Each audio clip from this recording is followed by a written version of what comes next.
fact that I could draw and that I love to draw. So I just picked it up again and I forgot about the whole else, whatever. So, but truth is, I always what?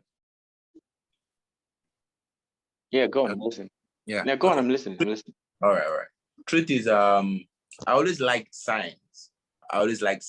So it was natural for me to want to do something science related, but it wasn't me. It was going to be, I can imagine that even if I had studied medicine, I would still be an artist because it's been fundamental for me. Like, it's ingrained in my personality. I just think of myself as an artist the same way one would think of themselves as a human being. So I've never really thought of myself as something else. And I imagine that even if I were to say go into tech and I wasn't going to paint for, say, the next 5 years, or say I was in prison for 5 years, I would still consider myself an artist because I've never really felt otherwise. So that's it. And for the Billionaire Artist name, it was born out of, I mean, I would like to be a billionaire. So my brother, my elder brother had a nickname then, Keaton David. It was called the Billionaire Boy. So it was just natural for me to just say I'm the Billionaire Artist because two of us were really close growing up. So and then it stuck. People started calling me that because I mean they saw it on my bio and it just sort of reflected, you know, what I like it to be. I like the fact that the thing I struggled with growing up and growing up of that is that your family. So there's been that look on artists like it's not lucrative, especially with it was more like grew up in the trenches. What? Where did you grow up? What state? Okay, so I was born in Osho State. I was born in Ife, and then I stayed in Lagos. I spent some of my childhood in Lagos. Then came back to Ife. Then went to Ogun State. Then back to Lagos. Then I schooled in OAU. So my childhood, I spent it in about, say, 13 houses in the southwest. Yes. So I was always moving. I was used to my stuff being in one bag, so it'd be easy for me to move. So, and I didn't really like that. And my family members, there's nobody that is an artist or an artist. There's nobody that line. There's no performing artist, no visual artist, no nothing. So to my family, it felt strange. So there was a time my mom even took all my drawing things. I was in secondary school and then she just discarded everything. So there was that idea of there's nothing you can make of yourself being an artist. So the fact that I felt like I could change that narrative made me even love the nickname better, the Billionaire Artist name. So it's a name that's control over your narrative. What? So it gives you control over your narrative. Yes, exactly. So I mean, it's fun to see that they can call me an artist, and you know, there's billionaire behind it. It's good. It's cool. It gives people hope. So now, are you heading towards billions? What? I said, now you're heading towards billions. No, I'm not a billionaire in my bank account yet. Well, you're billionaire in your mindset. Yeah, and in WhatsApp, like it's very feasible right now. Like it's something I can see. You know, it started as a dream, but you know, it gets to a point where you're planning stuff, you have your goals and all, and then you just know that okay, this one is very attainable. So yeah, it's in that ballpark right now where I know that yes, it's actually like doable. Like it's no longer a dream. It's not out of reach. It's not out of reach anymore. Yeah. So yeah, that's it. That's quite a journey for you. I mean, the part that shocked me the most is where you talked about how you grew up in about 13 houses. Yes. I mean, that's a lot of influence growing up as a child. And I feel like Yeah. a lot of these things that we pick on as we grow up actually have an influence on now art. And I was curious to ask, right? And I'm asking that did that in any way affect how you make art right now? Did that influence you in any way? Past, in your persona, or does that influence your art? Does that shape the face of your art? Because I Uh, mean, it's like someone who has a multicultural experience. You know, that is definitely going to show up in a lot of things that they do. But I mean, in your case, we could say it's multicultural. All right. yeah. But I mean, it's within the Southwest, okay? But Mm-hmm. different hours, different cultures too. So Yeah. yeah, Yes. Yes. I would say that yes, it has shaped the way that I make art or my process, but not in a way that I can point to. The ways that I can point to is how it has shaped my attitude to my work, my attitude to career, my attitude to life. And what it did basically for me was that it made me think independently. So there's this thing I see with people, yeah, where they want to like please other people, where they are careful of, association, like being at quote unquote peace with every other person. And I realized that I didn't have so much of that like tendency to life. Like I didn't really care about other people, what they thought of me.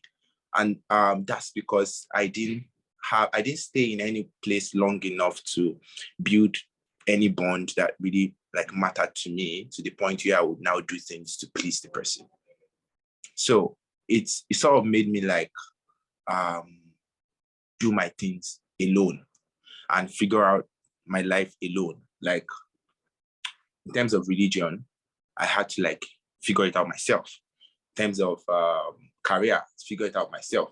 So I can't say that, oh, there was this person that, helped me with so stuff, such I that the guided person. you in the process or anything. Yeah. What do you say? I said so you kind of like point to one particular figure in your life that guided you in one aspect or any other. Exactly. I can't, like, I really don't have that. And I didn't have the luxury of, trying to keep an association, like having to feel ostracized for like leaving a group. So Okay. it sort of made me just, carve my own path basically.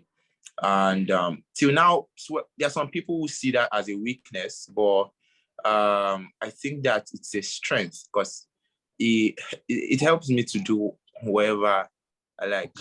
Like I can do whatever the fuck I like anytime that I like. So, and that's not to say that I don't like have affection for people. I do, but not in the Okay. context of depending on them or thinking that their opinions are like, 100. So it helps me weigh what people say and then, just listen and work. And then how it affects my painting is that I really paint Yeah. for like social commentary. It's almost like Okay.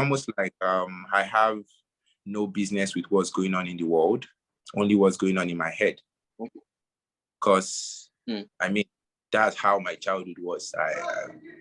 I didn't really have friends because I didn't even have like the time to build that social currency, like how to Relationship. relate and stuff like that. Okay. I had to now do that myself later. Like when I entered the university, I got involved in stuff, in politics, in church, and then I joined some couple of editorials, some clubs and stuff like that. But so before then, all my life was in my head. And I once considered it a weakness. So I tried to like, be social, look at what's going on in the world, see how I can do something, but it wasn't original for me. So right now, my paintings are more of me like imposing my individuality on the world, like me saying that I define greatness by how much I can create a standard and bring the world up to it. So that's the way I State. So you would really see me painting about social issues, because my individuality is more interesting for me than any other thing in the world. Yeah. So that's quite an experience, I'd say. And like I say, different strokes with different folks. Yeah. But then, let's move quickly and swiftly to something that I feel I'm quite interested in with you again. All right. And want to quickly check that out because I wrote it down. All right. So how has Nigeria contributed to your growth in your field, and how has it also limited you? Nigeria. Yeah. I've always said I've not really I don't really feel like a Nigerian. Why? I don't know how people feel like it. I think that's the thing. I know that I'm a person, right? Yeah. And I know that I was born in this place, but I consider myself more a citizen of like the world. And maybe like a nomadic and maybe it's me being a little eccentric, but I know that Nigeria is like constructed. I mean, as at like 200 years ago, there was no Nigeria. So if I was born then, what would I have been? I mean, so I don't see myself that way. But I know that I was born in this place, and if Nigeria has contributed to well, it's good to be a citizen of a place that you can call home. I mean, in that aspect, I feel comfortable in this place. I don't think I'll feel comfortable in any other country, for real. As much as I feel comfortable in this place that I was born in. Yeah. So, that sense of home is what Nigeria has done for me, makes me feel okay. And how has Nigeria limited me? Yes, this country currently has a problem of leadership, and it also has a problem of what English should I use for it? Should I say copycatism? Now, Nigeria copies a lot of things, and then we are not original anymore. That's because the construction in itself is not original. But yeah, so we have a leadership problem, we have a people problem, we have a lot of challenges. But the way I see it is every country in the world has their problems, and we cannot exchange our problems for one another. So say, for instance, everybody is saying, oh, they like the US, but fine, would you like to exchange problems? Would you prefer mass shootings to what we currently have? Would you prefer like more than 365 mass shootings in less than half of the year? Would you prefer the domestic case in Chicago all the time? Is that what you want? So there's when we think of the good things that happen in other countries, we are forced to feel like we are disadvantaged. But what if we now think about the other side? Do we want that? So there is that growth that happens for every country.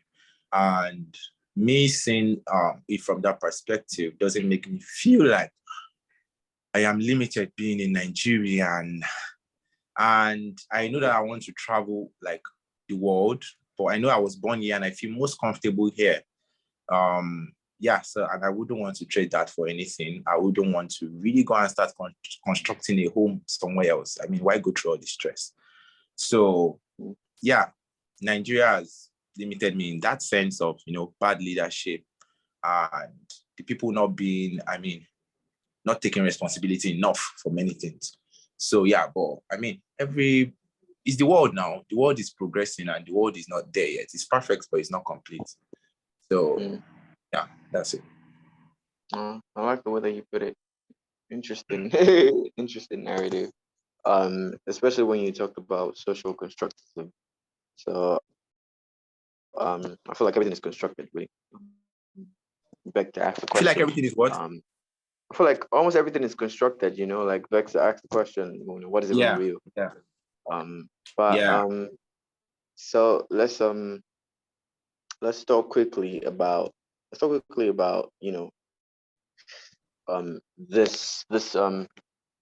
this buddy that has actually like put this together, put this conversation Okay.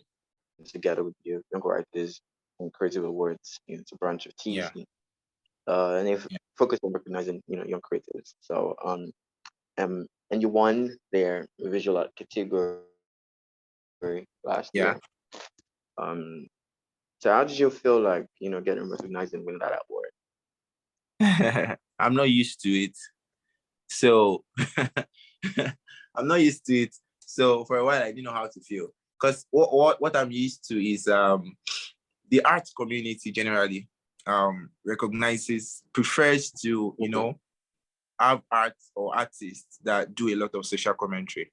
For Yeah. instance, if you painted about feminism now, or you painted about security issues, something like that, where they feel like you are painting for the times, that kind of thing. So I've been used to not like being part of the art establishment that it currently is in the world right now. Okay. I'm more of an artist that is just doing his thing and has his own kind of collectors that he knows personally. And so I'm not used to like getting awards for my like visual art or getting recognition for it and stuff. So yeah, it felt strange. Okay. It felt strange for a bit. Okay. But yeah, at the same time, it felt good too. Like to know that there are people that appreciate the power of individualism, like what you do.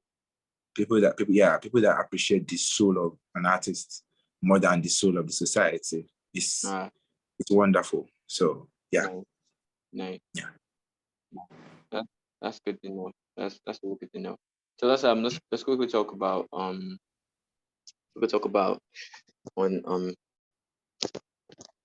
on a bit about your art. All right. I want to know exactly what narrative, you talked about it, which is this is gonna be like second to last question anyway, but you briefly talk about, saying you've been talking about how you are very divergent and you're just doing your own thing. So what is your narrative? What's the long run of this narrative? What exactly is your story, that you're aiming at with your art?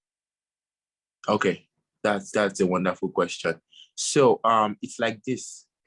I believe in evolution, right? So, and I know that currently man is the highest expression of the force of nature, if I can put it that way. We are the most intelligent species right now, at least on this planet. And I believe that it is the responsibility of each person to maximize that that position that we are in as man. So what I consider my art to be is a representation of that essence. So that's why I say I paint essence on a background of mood. So this thing when you meet someone and you just know like you click with this person, or you just know that you don't like this person. That quality is what I call essence. And it happens mostly, it's more recognizable in people that have strong personalities. And why do they have strong personalities? Because they have taken the time to think and develop an original person that is separate from what every other person is in a way that you can easily recognize. And so what I do is I look for models that are this way. I don't just go out and say, no, I'm looking for a model and then just pick anybody. So I'm very selective. I look for models that have this, strong essence. And then what I do, I represent that abstraction of essence using their posture. I direct the pose, and then I make sure that essence shines out of that pose. And then what I do with the background is I put that essence in the context of mood. So when you meet my painting, it's like you're meeting a person, because that's how it happens. So when you meet a person, what you're really meeting, especially when you meet someone with an original personality, someone that thinks, what you're meeting is essence in the context of mood. For instance, it will be different if you met the same person at the house party than if you met the person at an interview. The essence is going to be the same, but the context of mood will be different. So what I do with my paintings is I paint, and then I decide what mood I want to put that essence in by the color of my background or the colors of my background. Basically, that's what my art is. I think that art should say things that words cannot say. And words cannot say that thing that you feel or that you know when you meet someone. Words, there are no words for it. But I know that when you see my art, you have that kind of feeling, that same kind of feeling. And I've seen that happen on many occasions with as many people as enter my studio. So, and that's what makes me happy when I see people and then they just get it. They just, when you see the artwork and you just feel like you met someone or you feel that life force. That's exactly what I'm trying to do in my art. That's it. That's my art. Oh. Wow, that's really brilliant. That's very brilliant. So last question though, and we'll be what advice do you have to all the young artists out there? Okay. So for other young artists out there, what I'll say is don't be afraid to express like you yourself. Because what I have noticed is that many artists get lost in expressing what the galleries want. I have seen that over and over and over again. You cannot get lost in expressing what galleries want. You have to express you. That's the point. That's the point. If you wanted to do things that people wanted you to do, then why become an artist in the first place? Could have become something else. So if you're an artist, you have the right to express that individuality as much as you want to. That's it. That's the main advice I'm going to give. And be fearless. Be courageous, rather, because I mean fear will always be there, but be courageous. Be courageous, basically. Yeah. Wow. That's interesting. Thank you so much for this, talk time with you, and really written for you and seeing what you eventually become. Such a interesting time with you. Thank you so much for doing it. Yeah, you're welcome. I really enjoyed your questions too. They are deep.